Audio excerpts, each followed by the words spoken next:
What's going on, guys? As Torchlight Infinite is on the horizon, we actually have another dev blog for you. Now, if you guys haven't noticed, I've been covering Torchlight for almost this entire year now. I've been covering every dev blog. I've been part of every closed beta test.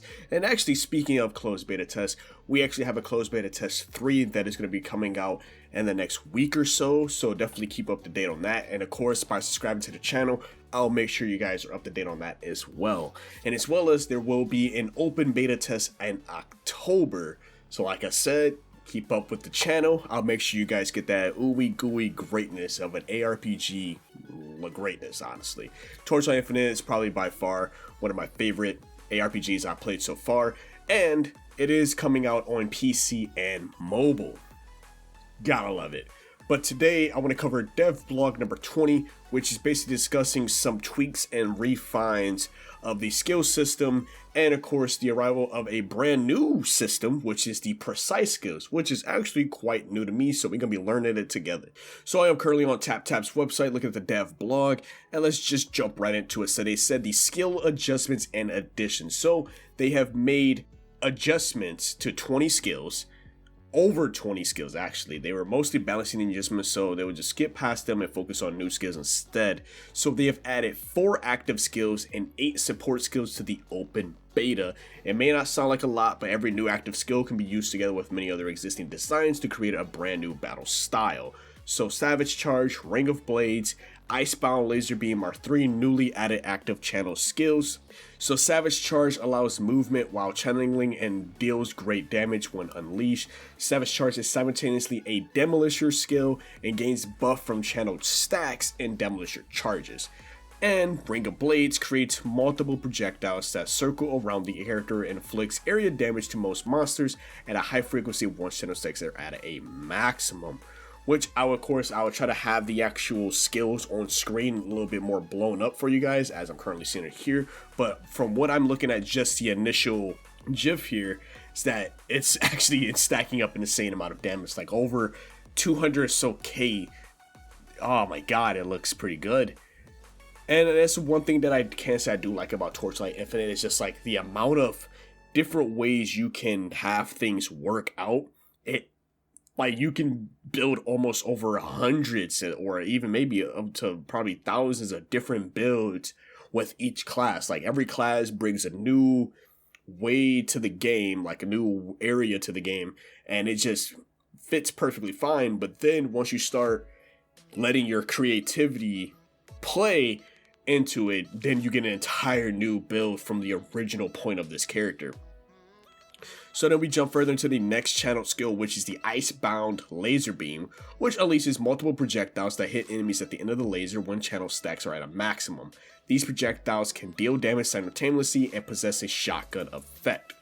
And as we see, it's like a laser beam, and it just deals constant damage. Like, it's not much of a burst damage, but it's just constant damage, burst damage output. And then they have created a new active skill that combines the normal projectiles with the barrage mechanic, Marked Rain of Arrows. It launches normal projectiles that mark enemies, and once an enemy is hit, a barrage of arrows can rain down upon the enemies in that area.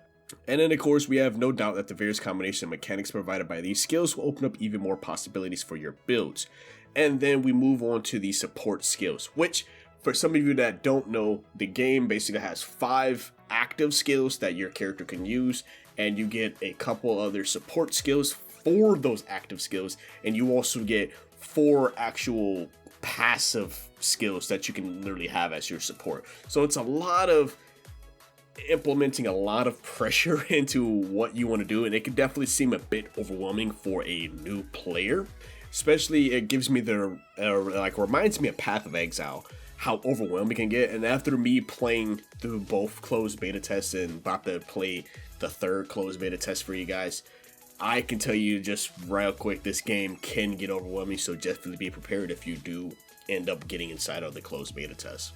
And then finally, to the main meat and potatoes of the entire dev blog, we have the precise skills, which is new to me, so I can't wait to see what exactly this can do.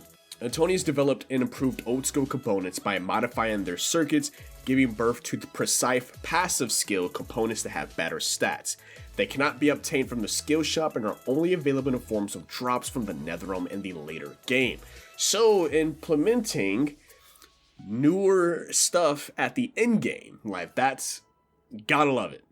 So in this version that is currently under development, the area bosses in Time Mark 6 and Time Mark 7 of the Netherrealm may drop level 16 precise passive skills, which the ordinary stage of Time Mark 8 have a chance to drop fate cards that are used to exchange for level 21 precise passive skills, and as for level 21 precise passive skills that exceed the limits of level 20, you will have a chance to obtain them while challenging the area boss of Time Mark 8 in Netherrealm. And of course, as they make the state as a true looter-based ARPG, many of our designs revolve around loot. We mainly created precise skills to improve the variety and abundance of loot. Most of the previous loot was designed around gears. Now we plan to experiment more. So by obtaining precise skills will become one of your objectives in a late game by introducing skills into the loot.